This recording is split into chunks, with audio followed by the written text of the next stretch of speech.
بسم اللہ الرحمن الرحیم. السلام علیکم. اب سے کچھ گھنٹوں پہلے ہم ارشد شریف کو سپرد خاک کرائے ہیں. ارشد شریف کو مٹی کے حوالے کرائیں. ارشد شریف کو دفنا آئیں. آج ارشد شریف صاحب کی قبر میں پہلی رات ہے. تو ابتدا میں تو آپ سب سے گزارش کہ جتنی ماؤں کو میں نے ویسے بھی دیکھا ہے، جتنی ماؤں سے میں خود ملا ہوں، کل جب سارا دن ان کے گھر پر گزرا تو الفاظ میں وہ دعائیں دے رہی تھی اور آنسوؤں کے ساتھ سب دعائیں کر رہی تھی. ابتدا میں تو آپ سب سے گزارش کہ دعا کیجیے کہ اللہ تعالیٰ ارشد شریف صاحب کے درجات کو بہت بلند کرے انشاءاللہ. انہوں نے اپنے طور پہ بغیر ڈرے جس چیز کو صحیح سمجھا وہ کہتے رہے اور جانتے تھے کہ خطرات ہے. ظاہر اس میں تو کوئی شک نہیں ہے نا کہ ان کو اندازہ تھا کہ خطرات ہے. اگر ان کو اندازہ نہ ہوتا تو اتنی جو احتیاطیں جو آپ نے سنی ہیں کہ ایک بندہ پاکستان میں پہلے اتنی احتیاط سے رہا، پھر پاکستان سے باہر کس طرح گیا، پھر دبئی میں کیا ہوا، پھر کینیا میں کس طرح ہوا، پھر وہ کس طریقے سے جو ہے وہ وہاں پر کتنی احتیاط کر رہا تھا، یعنی کہ اندازہ تھا نا کہ گڑبڑ ہے.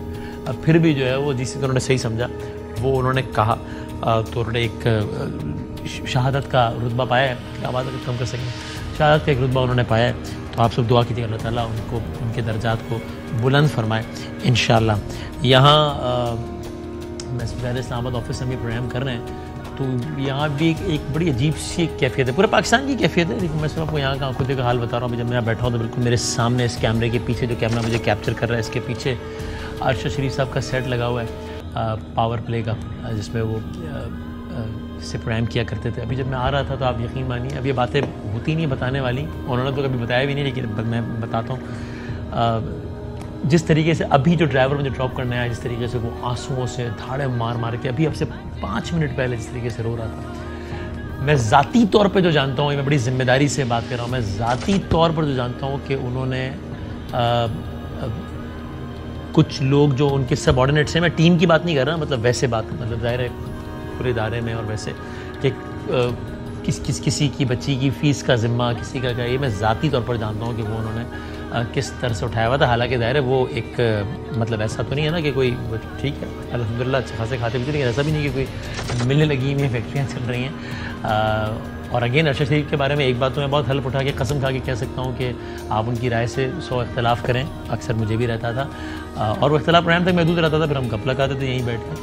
تو لیکن یہ تو قسم کھا کے بات میں بڑی گارنٹی سے کہتا ہوں کہ کبھی انہوں نے ان کی کسی بھی رائے کی وجہ کوئی فائنینشیل انٹرسٹ یا ایسا کچھ کبھی ہونے کا سوال ہی پیدا نہیں ہوتا. تو کبھی انہوں نے کچھ انلیگل مینس تو کچھ نہیں، تو ظاہر ہے ایک لمیٹڈ سا ایک معاملہ، لیکن اس کے باوجود انہوں نے اتنے لوگوں کا ذمہ اٹھایا ہوا تھا کیونکہ میں ذاتی طور پہ جانتا ہوں.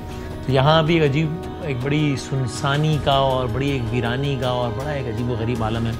کل جب سارا دن ان کے گھر پہ گزرا میرا، تو جس طریقے سے کاشف عباسی صاحب بیٹھے تھے، سارے بیٹھے، تو جس طریقے سے مائیں آ کے رو کے گلے لگ کے دعائیں ارشد شریف صاحب کے لیے کر رہی تھیں.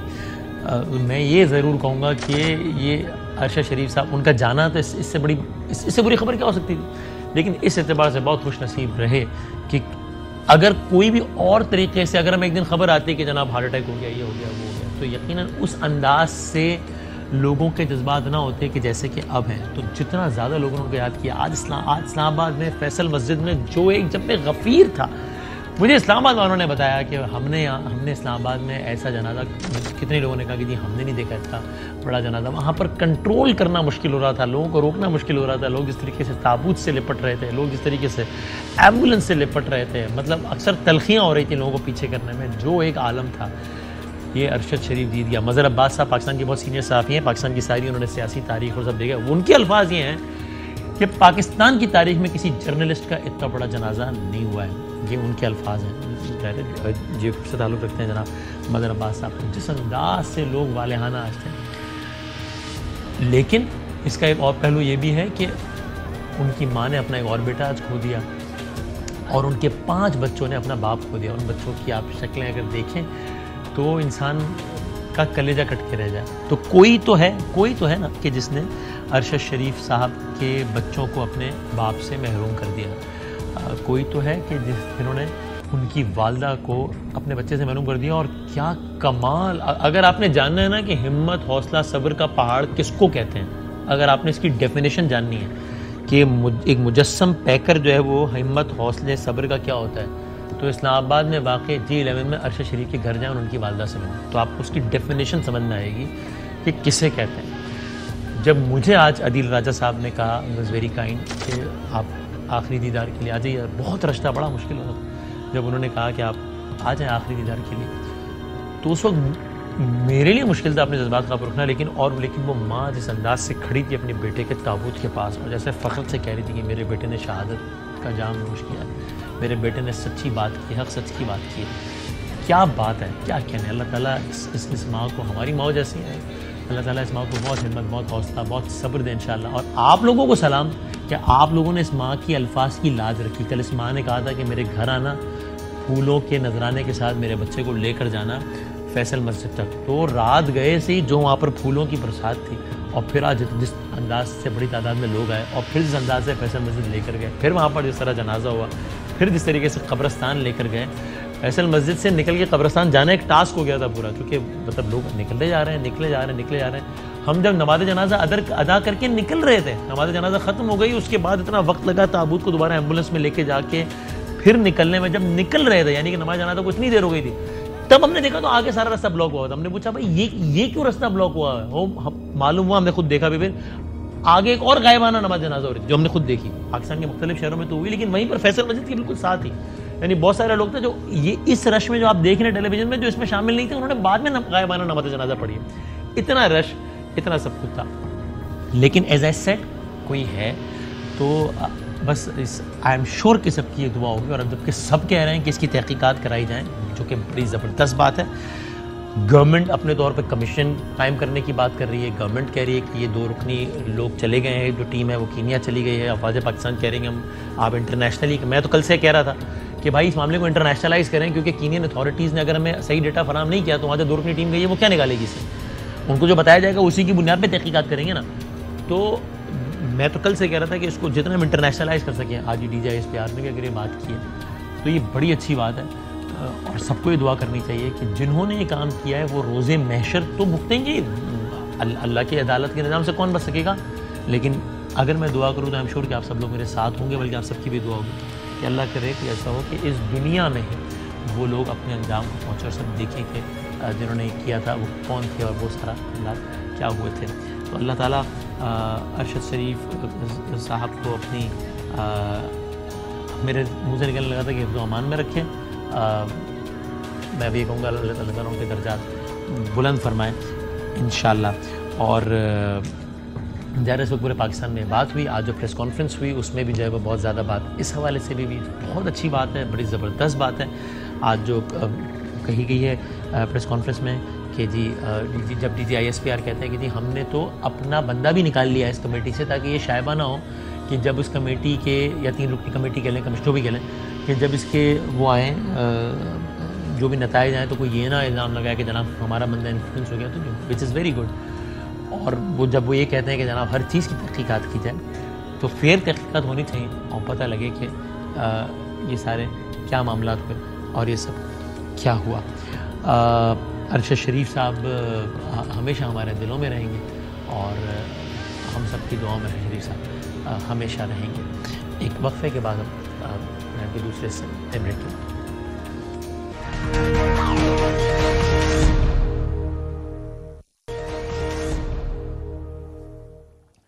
پرائم ایک بار پھر خوش آمدید۔ آج بہت غیر معمولی دن تھا، آج پریس کانفرنسز سے بھرپور دن تھا، آج 8 پریس کانفرنسز ہو گئی تھی دن میں آخری اطلاعات آنے تک، اور اس کا آغاز اس وقت ہوا کل رات گئے نہیں بلکہ کل رات ایک انوکھی پریس کانفرنس ہوئی۔ کل رات 9 بجے فیصل واوڈا صاحب آئے اور انہوں نے وہ کہا جو کسی نے ایکسپیکٹ نہیں کیا تھا۔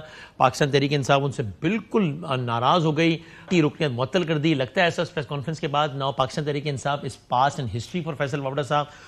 ان کے سارے PTI کے دوستوں نے ان کے خلاف ٹویٹ کیے، PTI اور ان کے حامیوں کی طرف سے ان کو شدید ٹرول کیا گیا، وہاں سے یہ آغاز ہوا۔ اور اس کے بعد آج صبح یہ خبر ملی کہ افواج پاکستان کے ترجمان اس حوالے سے ایک پریس کانفرنس کرنے لگے ہیں، اور اس پریس کانفرنس میں بہت ساری باتیں ہوئی، انہوں نے بہت سارے حوالوں سے بات کی، اس پر ارشد شریف صاحب کے حوالے سے بھی بات ہوئی، اور اگر میں سمجھتا ہوں کہ اگر یہ شاید کچھ گھنٹوں بعد اگر یہ تدفین کے بعد ہوتی تو شاید اور یہ مناسب ہوتا. بہرحال اس پہ انہوں نے بات کی, بہت تفصیلی بات کی, بڑی انپریسیڈنٹڈ پریس کانفرنس تھی. افواج پاکستان کے ترجمان بہت کچھ زیادہ تواتر کے ساتھ ظاہر اس طرز کے موضوعات پہ پریس کانفرنس نہیں کرتے ہیں.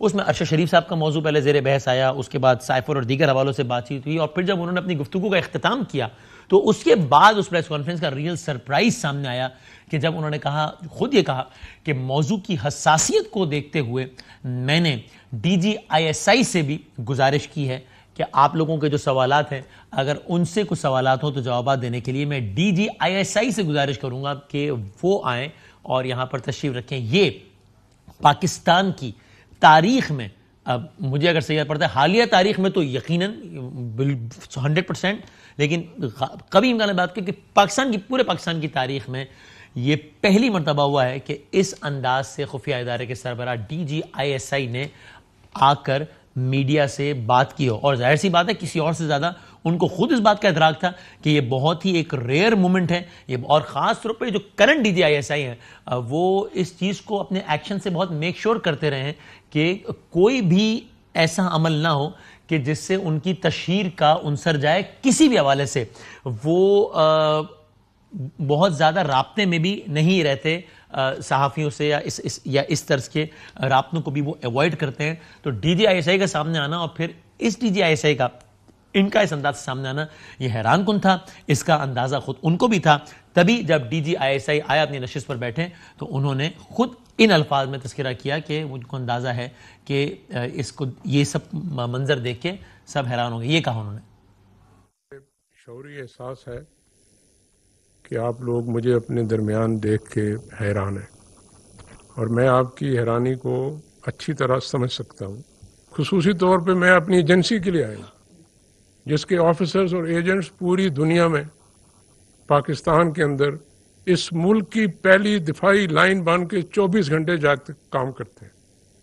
جب ان کو جھوٹ کی بنیاد پر بلا جواز تنقید کا, تہذیب کا نشانہ بنایا جائے تو بحیثیت اس ایجنسی کے, اس ادارے کے سربراہ کے میں خاموش نہیں رہ سکتا. اور میں یہ بھی مانتا ہوں کہ جب جھوٹ اتنی آسانی, روانی اور فراوانی سے بولا جائے ایک سائڈ سے کہ ملک میں فتنہ اور فساد کا خطرہ ہو, تو سچ کی لمبی خاموشی بھی ٹھیک نہیں ہے اس ملک کے لیے. تو جب خاموشی توڑی ہے تو ساتھ نے بتایا ہے کہ چونکہ ان کی رائے میں جھوٹ ایک طرف سے بولا جا رہا ہے, اور اگر میں اپنے الفاظ میں کہوں, ان کے الفاظ نہیں, ان کے خیال میں بہت دھڑلے سے اگر بولا جا رہا ہے, روانی کے ساتھ بولا جا رہا ہے, تو پھر جو سچی بات ہو, جو خاموش سے رہنا is not a good option. اور وہ یہ سمجھتے ہیں کہ جو ان کے ایجنٹس ہیں, جو ان کے لوگ ہیں, ان کو جھوٹ کی بنیاد پر مسلسل تنقید کا نشانہ بنایا جا رہا ہے. تو ظاہر سی بات ہے اس میں کوئی راز نہیں تھا کہ وہ عمران خان صاحب کے حالیہ جو کچھ بیانات ہیں پچھلے کچھ ہفتوں یا مہینوں سے, وہ ان کی طرف بہت واضح طور پر اشارہ کر رہے تھے. اس موقع پر انہوں نے اپنے طور پر ایک بڑا انکشاف بھی کیا. انہوں نے یہ بھی کہا کہ جب آپ افواج کو یا سپہ سالار کو اس انداز سے تنقید کا نشانہ بناتے ہیں تو پھر ساتھ میں پھر ان کو اتنی لیوکریٹو آفرز بھی کیوں کرتے ہیں. اس پر یہ بھی ہم آپ کو دکھائیں گے بعد میں کہ انہوں نے اس حوالے سے کیا کہا, لیکن انہوں نے افواج پاکستان کے موجودہ سربراہ کے حوالے سے یہ بتایا کہ ڈی جی آئی ایس آئی کے مطابق ان کی موجودگی میں خان صاحب نے, یہ انہوں نے نہیں کہا کہ خان صاحب, لیکن بہت واضح ہے کہ چونکہ انہوں نے جب صحافی نے پوچھا کہ یہ آفر کس نے کی تھی تو انہوں نے کہا کہ ظاہر ہے جس کی حکومت تھی اس نے کی تھی. تو مارچ کی بات کر رہے ہیں, مارچ میں عمران خان صاحب کی حکومت تھی. تو یہ بتا رہے ہیں ڈی جی ایس آئی کہ میری موجودگی میں عمران خان صاحب نے افواج پاکستان کے سربراہ کو یہ آفر کی تھی. وہ کیا آفر تھی اور اس پہ کیا رسپانس تھا افواج پاکستان کے سربراہ کا, یہ سنیے ڈی جی آئی ایس آئی کی زبانی. میں یہ بھی آپ کو بتا دوں, مارچ کے مہینے میں آرمی چیف کو ان کی مدت ملازمت میں غیر معینہ مدت کی توسیع کی پیشکش بھی کی گئی, میرے سامنے کی گئی. یہ بہت پرکشش پیشکش تھی, لیکن انہوں نے اس کو بھی ٹھکرا دیا, اس لیے کہ انہوں نے جو بنیادی فیصلہ کیا تھا کہ ادارے کو متنازع رول سے ہٹا کے آئینی رول پہ لانا ہے. سو ڈی جی آئی ایس آئی یہ کہہ رہے ہیں کہ ان کی موجودگی میں عمران خان صاحب نے قمر جاوید باجوہ صاحب کو اپنے عہدے میں غیر معینہ مدت تک کے لیے توسیع کا مطالبہ کیا تھا. تو یہاں پر وہ یہ پوائنٹ ریز کر رہے ہیں کہ اگر آپ کے خیال میں، اور وہ بھی آگے اس کی مزید وضاحت کریں گے جو آپ کو دکھائیں گے، اگر آپ کے خیال میں اگر آپ ان کے جو بھی کارکردگی اس سے مطمئن نہیں ہیں، یا اگر آپ کے خیال میں وہ ایک ٹھیک آدمی نہیں ہے، تو پھر آپ اتنے اہم ترین منصب پہ بیٹھی شخصیت کو جب متواتر تنقید کا نشانہ بنا رہے ہیں تو انہیں توسیع کی کیوں آفر کر رہے ہیں؟ ناؤ ویری انٹرسٹنگلی اس پر عمران خان صاحب نے رسپونڈ کیا ہے اب سے کچھ دیر پہلے، اور عمران خان صاحب نے اس بات کو کنفرم کیا ہے اب سے کچھ لمحات پہلے جو ڈی جی آئی ایس آئی کہہ رہے ہیں. اور عمران خان صاحب نے یہ نہیں کہا کہ میں نے غیر معینہ مدت کے لیے، اسد عمر صاحب نے کہا کہ غیر معینہ مدت کے لیے تو ہم دے ہی نہیں سکتے توسیع، وہ تو آئین پاکستانی اس کی اجازت نہیں دیتا. تو وہ ان کا بالکل یہ موقف ہے، اور ہے تو یہی ظاہر ہے، آئین میں تو اس کی گنجائش نہیں ہے. یہ الگ بات ہے کہ جب ماضی میں بھی ابھی جب توسیع ہوئی تھی تو گنجائش بظاہر تو اس وقت بھی نہیں تھی، نکال لی گئی تھی، گنجائش ایک سلسلہ ایک بن گیا تھا. لیکن عمران خان صاحب نے یہ کہا ہے کہ میں نے قمر جاوید باجوہ صاحب سے کہا کہ اگر وہ آپ کو پی ڈی ایم والے وہ ایکسٹینشن کی بات کر رہے ہیں تو ایکسٹینشن تو ہم بھی آپ کو دے سکتے ہیں. تو یہ عمران خان صاحب نے اس بات کو ایکسٹینشن کی حد تک ضرور کنفرم کیا ہے، اور اب سے کچھ لمحات پہلے یہ کہا ہے کہ ہم نے ان سے یہ ضرور کہا کہ اگر یہ آپ کو ایکسٹینشن کا معاملے کی بات کر رہے ہیں تو ایکسٹینشن تو ہم بھی آپ کو دے سکتے ہیں. تو اس کا مطلب ابھی تو ہم یہ کہہ رہے ہیں کہ انہوں نے کہا، لیکن اب یہ چونکہ اب یہ دونوں افراد یہ کہہ رہے ہیں تو ہم اس کی بنیاد پر یہ کہہ سکتے ہیں کہ پھر ٹائم لائن یوں بنی کہ مارچ کے مہینے میں خان صاحب نے افواج پاکستان کے موجودہ سربراہ یعنی باجوہ صاحب کو کہا کہ ہم آپ کو ایکسٹینشن دے سکتے ہیں، اس وجہ سے کہ اگر وہ دے رہے تو ہم بھی دے، اگر ایسی بات ہے تو وہ ایکسٹینشن جو کہ انہوں نے قبول نہیں کی، قمر جاوید باجوہ صاحب نے قبول نہیں کی. اپریل کے مہینے میں خان صاحب کی حکومت گر گئی، جس کو خان صاحب نے اس طرح تعبیر کیا کہ اس حکومت کے گرانے میں پھر ان افراد کا بھی یا ایجنسیز کا بھی رول تھا. پہلے توسیع کی آفر کی، وہ آفر قبول نہیں کی گئی، اور اس کے بعد پھر اپریل میں جب گورنمنٹ گری تو خان صاحب نے تعبیر کیا کہ گورنمنٹ یہاں سے گری ہے، اور یہ پھر وہ سارے القابات سے انہوں نے نوازا. وہ القابات کیا تھے، کیا کہتے تھے، وہ آپ کو بتاتے ہیں. لیکن اسی بات کو پھر مزید پھیلاتے ہوئے ڈی جی آئی ایس آئی نے کہا کہ اگر آپ کی نظر میں وہ غدار ہیں، میر جعفر ہیں، میر صادق ہیں، تو کیوں آپ نے توسیع کی پیشکش کی تھی؟ اور ساتھ میں یہ بھی کہا کہ وہ تو اس وقت کی بات ہے، ابھی حالیہ آپ کیوں ملاقاتیں کرتے رہے؟ آپ کے خیال میں اگر کوئی غدار ہے تو اس سے دکھائیے. اگر آپ کا دل مطمئن ہے کہ آپ کا سپہ سالار غدار ہے، میر جعفر ہے، تو ماضی قریب میں اتنی تعریفوں کے پل کیوں باندھتے تھے آپ؟ اس کی مدت ملازمت میں اتنی توسیع کیوں دے رہے ہیں؟ عجیب بات ہے. آپ سمجھتے ہیں سپہ سالار غدار ہے، لیکن آپ انہیں کہہ رہے ہیں کہ پوری زندگی کے لیے اگر آپ نے اس ملازمت میں رہنا ہے تو رہیں. اور اگر وہ واقعی آپ کی نظر میں غدار ہے، آپ کی سوچ میں غدار ہے، تو پھر آج بھی ان سے پس پردہ کیوں ملتے ہیں؟ مجھے آپ کے ملنے پہ اعتراض نہیں ہے، لیکن یہ نہ کریں کہ آپ رات کی خاموشی میں بند دروازوں کے پیچھے ہمیں ملیں، اپنی آئینی غیر آئینی خواہشات کا اظہار کریں، وہ بھی آپ کا حق ہے. لیکن یہ نہیں ہو سکتا کہ دن کی روشنی میں اسی بندے کو آپ غدار کہیں. انٹرسٹنگلی یہ وہ تانا ہے جو پاکستان تحریک انصاف پچھلی گورنمنٹ کو یعنی کہ نواز شریف صاحب کو دیتی تھی جب ان کی گورنمنٹ، جب خان صاحب گورنمنٹ میں تھے اور نواز شریف صاحب کی پارٹی اپوزیشن میں تھی، اور تب تو وہ ایک سیاسی مخالف یہ الزام لگاتا تھا جس کی ظاہر تصدیق یا تردید نہیں ہوتی تھی. تب عمران خان صاحب یہ کہتے تھے یا پی ٹی آئی کے باقی لوگ یہ کہتے تھے کہ یہ شیخ رشید صاحب کہتے تھے کہ جی وہ شہباز شریف کی عادت ہے، وہ رات میں پیر پڑ جاتا ہے، دن میں گلے پڑ جاتا ہے، یہ لوگ جو ہے وہ چھپ چھپ کے این آر او مانگتے ہیں اور بعد میں آ کے جو ہے وہ بھڑکے لگاتے ہیں. یہ تحریک انصاف یہ کہتی تھی کہ نون لیگ یہ کر رہی ہے، نون لیگ کہتی تھی ہم ایسا نہیں کر رہے ہیں، اور باقی خاموشی تھی. لیکن in case of Tehreek Insaf یہ ڈی جی آئی ایس آئی یہ کہہ رہے ہیں کہ رات میں ملاقاتیں کرتے رہے اور دن میں، ابھی حالیہ تاریخ میں بھی اب رات میں ملاقاتیں کرتے رہے اور دن میں جو ہے وہ غدار غدار کہتے رہے. دونوں کام ایک ساتھ کس طرح جسٹیفائی ہو سکتے ہیں؟ اور پھر انہوں نے مزید یہ کہا کہ ان کے خیال میں یہ جو لقب خان صاحب دے رہے ہیں میر جعفر میر صادق، یہ کیوں دے رہے ہیں، یہ کیوں بار بار غدار کہہ رہے ہیں خان صاحب، یہ بھی انہوں نے بتایا کہ ان کی کیا رائے اس پہ. نہیں ہے کہ آپ کسی کو میر جعفر کہیں، میر صادق کہیں، آپ کے پاس کوئی شواہد نہ ہو تو ظاہری بات ہے اس کی جتنی بھی مذمت کی جائے یہ کم ہے. میں آپ کو کہنا چاہتا ہوں کہ یہ بالکل 100% جھوٹ پہ بنایا گیا نظریہ ہے، لیکن آپ کو یہ پتہ ہونا چاہیے کہ یہ نظریہ بنایا کیوں گیا. یہ میر جعفر کہنا، میر صادق کہنا، غدار کہنا، نیوٹرل کہنا، جانور کہنا اس لیے نہیں ہے کہ میرے ادارے نے، میری ایجنسی نے، آرمی چیف نے غداری کی ہے. یہ اس لیے بھی نہیں ہے کہ انہوں نے کوئی غیر آئینی غیر قانونی کام کیا ہے. یہ اس لیے ہے کہ انہوں نے، ان کے ادارے نے غیر آئینی غیر قانونی کام کرنے سے انکار کر دیا. تو ڈی جی آئی ایس آئی یہ کہہ رہے ہیں کہ یعنی ان کا یہ خیال ہے، ان کا یہ ماننا ہے کہ عمران خان صاحب کچھ غیر قانونی کام ایکسپیکٹ کرتے تھے باجوہ صاحب سے، جو کہ جب انہوں نے نہیں کیے تو پھر انہوں نے ایک طرف تو پہلے ہی بتایا کہ ایکسٹینشن کی بھی آفر کی، جو کہ قبول نہیں کی انہوں نے. یہ تو خود خان صاحب نے بھی کہتے ہیں کہ ہم نے توسیع کی پیشکش تو ہم نے کی تھی، اور پھر جو ہے وہ غیر قانونی کام سے انکار کیا. تو پھر خان صاحب نے میر جعفر اور میر صادق کہنا شروع کر دیا. یہ خان صاحب تواتر کے ساتھ کہتے ہیں، اس اپنی گیدرنگز میں، پبلک گیدرنگ میں، جلسوں میں کہتے رہیں. اس کی ایک جھلک دیکھیے، میر جعفر اور میر صادق کہتے رہیں. باہر سے سازش شروع ہوئی، یہاں میر جعفر اور میر صادق بیٹھے ہوئے ہیں سودا کرنے کے لیے، اپنے ذاتی مفادات کے لیے، ان کے ساتھ مل کے اور گورنمنٹ گرائیں. انہوں نے حکومت کو سازش کے تحت ہٹایا. ان کے ساتھ شامل تھے یہاں کے میر جعفر اور میر صادق. میر جعفر مغلوں کا گورنر سراج الدولہ تھا، اس کا سپہ سالار تھا، کمانڈر ان چیف تھا. اس نے انگریزوں کے ساتھ مل کے غداری کی سراج الدولہ سے. مجھے پتا ہے کہ کس کے ساتھ بھی نے سازش کی ہے. ایک ایک سازشی میر جعفر کی شکل میرے دل کے اوپر لکھی ہوئی ہے.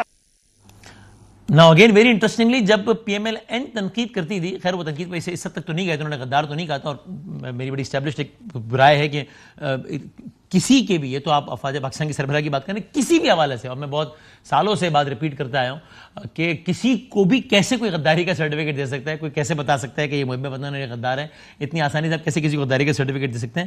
لیکن بہرحال جب نون لیگ تنقید کرتی تھی اور غدار تو بہرحال نہیں کہتی تھی، تب اس زمانے میں یہ ہوا تھا کہ ایک وقت میں ایک سٹیٹمنٹ آیا تھا، ایک وقت جب خان صاحب ہی وزیر اعظم تھے، تب نریندر مودی کا سٹیٹمنٹ آیا تھا کہ جناب مجھے سمجھ میں نہیں آتا پاکستان میں کس سے بات کروں، چونکہ یعنی خلاصہ ہے اسٹیٹمنٹ کا کہ پاکستان میں تو مطلب لگتا ہی ہے کہ ملک تو سارے کا سارا جو فوج چلا رہی ہے، تو میں کس سے بات کروں، میں کیا کروں.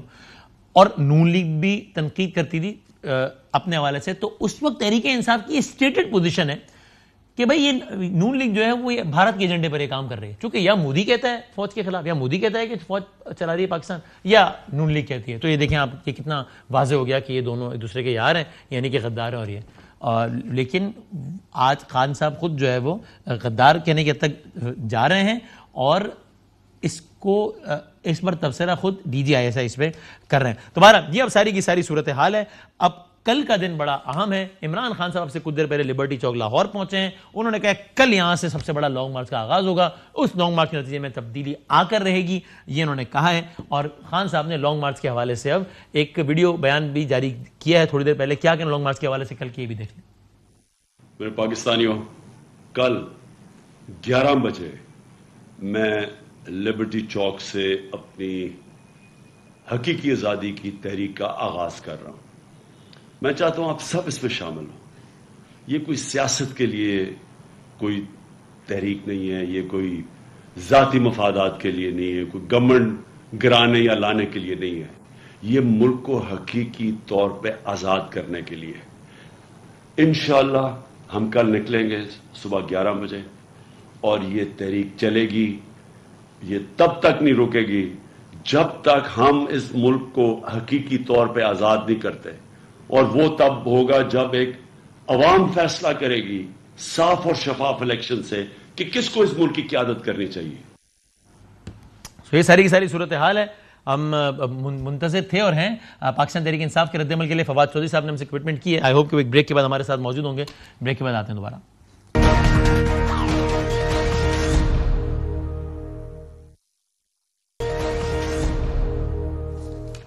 تحریک انصاف کے مرکزی ترجمان senior vice president Fawad Chaudhry صاحب ہمارے ساتھ ہیں. چودھری صاحب السلام علیکم.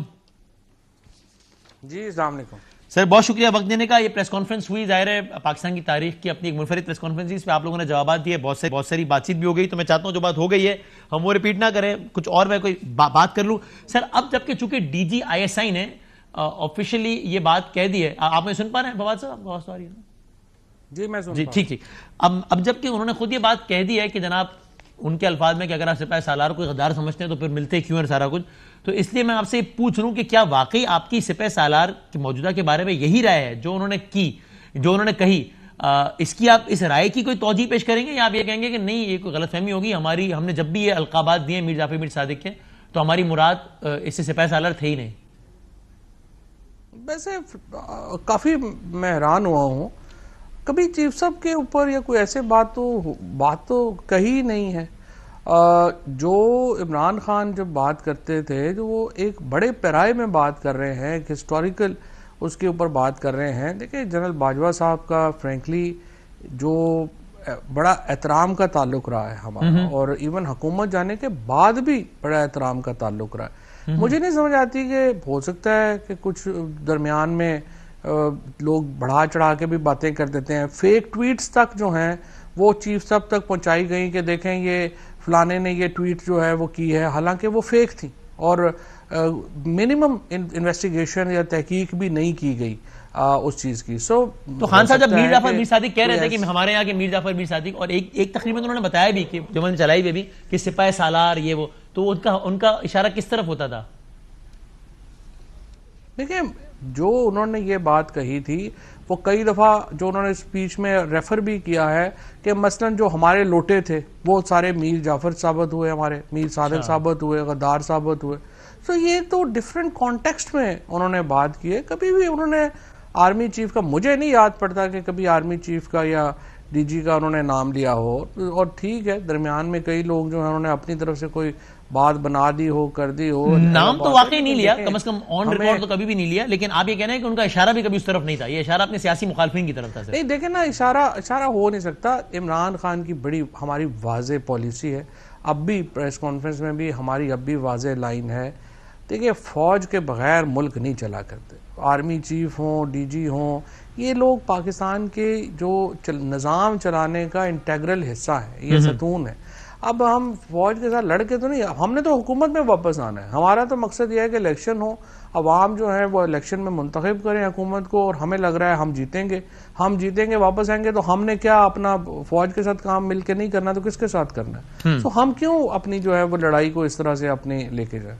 اچھا, اور ساتھ میں انہوں نے یہ بھی کہا نا کہ بھائی جب اگر آپ کی ان کے بارے میں یہی رائے ہے تو آپ کیوں جو ہے وہ ان کو غیر معینہ مدت کے لیے جو ہے وہ توسیع آفر کر رہے تھے, یا جب تک یہی کہہ رہے تھے کہ جب تک رہنا چاہیں نا, جس کے جواب میں اسد عمر صاحب نے کہا کہ غیر معینہ مدت تو ممکن ہی نہیں ہے, آئین پاکستان میں گنجائش نہیں ہے. اگرچہ آئین میں گنجائش نکال لی گئی تھی 3 سال پہلے بھی, لیکن سر یہ تو آپ خود خان صاحب نے بھی کہا ہے نا عامر متین صاحب کے انٹرویو میں کہ یعنی ہم نے ان سے یہ کہا باجوہ صاحب سے کہ بھائی اگر ایکسٹینشن, اگر وہ یہ کہہ رہے ہیں, چونکہ پی ڈی ایم والے آن ریکارڈ کہہ رہے ہیں خان صاحب کے مطابق کہ بھائی ہم آپ کو ایکسٹینشن دے دیں گے, تو ایکسٹینشن تو ہم دے دیتے ہیں. تو یعنی کہ آپ نے یہ کہہ دیا ان کو کہ بھائی اگر یہ عدم اعتماد والا معاملہ نہ ہو ایکسٹینشن لے لیں, بس ٹھیک ہے. دیکھیں بات یہ ہے کہ مجھے نہیں لگتا ڈی جی صاحب کو یہ بات کہنی چاہیے تھی ایکسٹینشن وغیرہ کا. یہ باتیں اندر تو کئی باتیں ہوتی ہیں, کانٹیکسٹ ہوتا ہے, اور اس کانٹیکسٹ کے بغیر جو ہے وہ پھر بات اس طرح کی ہوتی نہیں. ابھی بھی جو باتیں ہوتی ہیں نا, یہ ریکارڈنگز وغیرہ کے یہی ایشوز ہو جاتے ہیں کہ آپ ایک ماحول میں ایک جگہ کے اوپر ایک بات کر رہے ہوتے ہیں, اور وہ بعد میں دوسری جگہ پہ پہنچتی ہے, اس کے معنی ہی اور ہو چکے ہوتے ہیں. لہٰذا یہ باتیں کرنے کی نہیں ہوتی ہیں. اگر عمران خان باتیں کرنا شروع کر دیں گے پھر اس کی اپنی تشریحات شروع ہو جائیں گی. اس میں کیوں ہم جو ہے وہ اس بحث میں پڑھیں یا اس میں پڑھیں.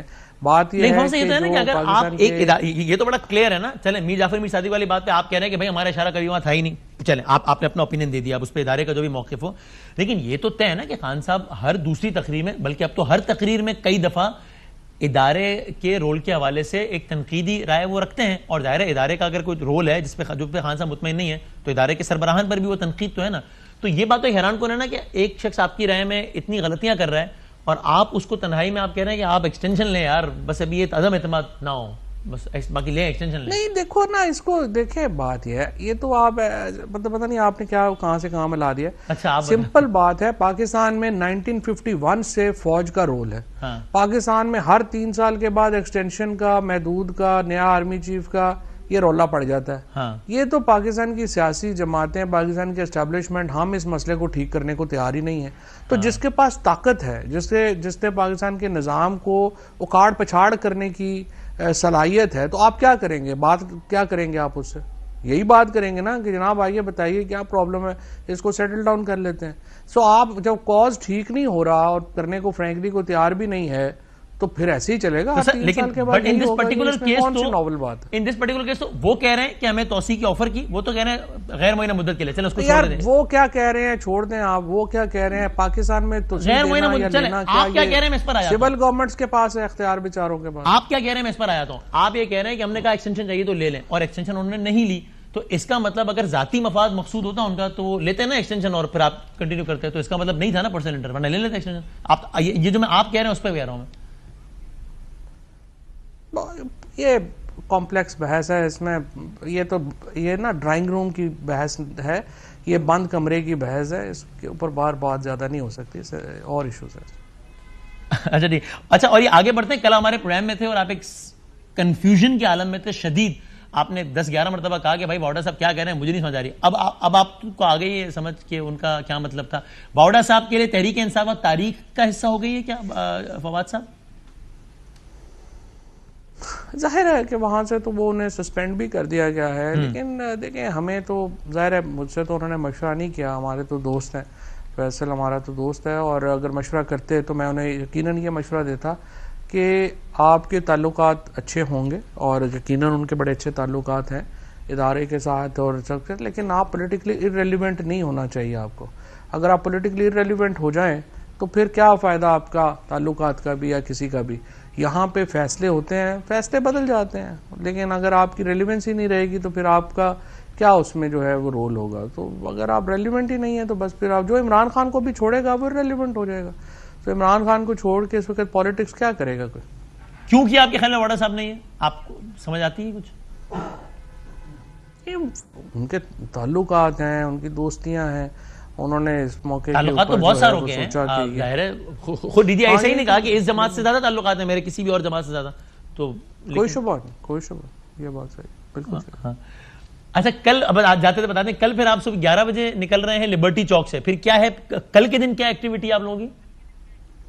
کل کے دن یہ ہے کہ یہاں سے نکلیں گے لاہور میں, اور لاہور سے پھر جو ہے وہ شادرہ, کیونکہ سیکیورٹی ریزنز کی وجہ سے یہ جو ہو رہا ہے ہمارا لانگ مارچ یہ صرف دن کو ہوگا. اچھا. مغرب کی اذان کے بعد یہ نہیں ہوگا, بیکاز جو سیکیورٹی سچویشن ہے اس کی وجہ سے, اور دن کی روشنی میں ہی ہم نے شروع کر کے ختم کرنا ہے, لہٰذا مغرب تک ختم ہو جائے گا. پہلا پڑاؤ جو ہے وہ شاہدرہ میں ہے, شاہدرہ کے بعد اگلا پڑاؤ گجرانوالا میں ہے, گجرانوالا کے بعد اگلا پڑاؤ سیالکوٹ میں ہے, سیالکوٹ کے بعد گجرات, گجرات کے بعد جہلم, اور جہلم کے بعد راولپنڈی. ان سارے مقامات پہ پھر خان صاحب یعنی وہیں پہ کنٹینر میں ہی رہیں گے, وہیں آرام فرمائیں گے جب رات میں؟ انہی شہروں میں رہیں گے, کنٹینر میں نہیں بھی رہیں گے. اور لوگ جو آپ کے ساتھ چل رہے ہوں گے یعنی وہ مجمع ڈسپرس ہو جائے گا یا پھر مجمع وہیں پر آرام کرے گا اور پھر اگلے دن وہیں سے آگے چلے گا؟ مجمع جو ہے وہ ظاہر ہے جو لوگ ساتھ چلنا چاہیں گے وہ تو چلیں گے, لیکن جو مین مجمع ہے وہ ہوگا یہ کہ وہ جمعے کو انہیں جو ہے وہ راولپنڈی پہنچنے کا کہا گیا ہے. یہ سارے لوگ جو راستے میں ہوں گے یہ ریجن کے لوگ ہوں گے جو میجورٹی ساتھ چلیں گے. اچھا, اور پھر آپ راولپنڈی اسلام آباد, اگر میں صحیح کہہ رہا ہوں تو اب اگلا جمعہ کہہ رہے ہیں یعنی کہ 4 نومبر نا میرا خیال ہے, پھر اس کے بعد وہاں پر کیا 4 نومبر ٹھیک ہے, پھر ہاں جی ہاں 4 نومبر ہے, تو پھر وہاں پر پھر کیا ہے راولپنڈی میں کس مقام پہ قیام ہے؟ اسلام آباد میں جو ہے وہ اپنا ہم نے H9 پا کیا, آج ڈی سی کو اپلیکیشن دی ہے, اور جو سپریم کورٹ نے بھی کہا ہوا تھا فیصلے میں, تو اسی کے مطابق وہاں اسلام آباد میں جو ہے وہ قیام ہوگا, اور وہاں پہ پھر اگلے مرحلے کا اعلان جو ہے وہ خان صاحب جو ہے وہ کریں گے اتوار کو. اوکے, یعنی کہ 3 دن اسلام آباد میں قیام ہے, اور پھر اتوار 3 دن کے بعد کیا ہے وہ اتوار کو خان صاحب بتائیں گے کہ اب کیا کرنا ہے آگے.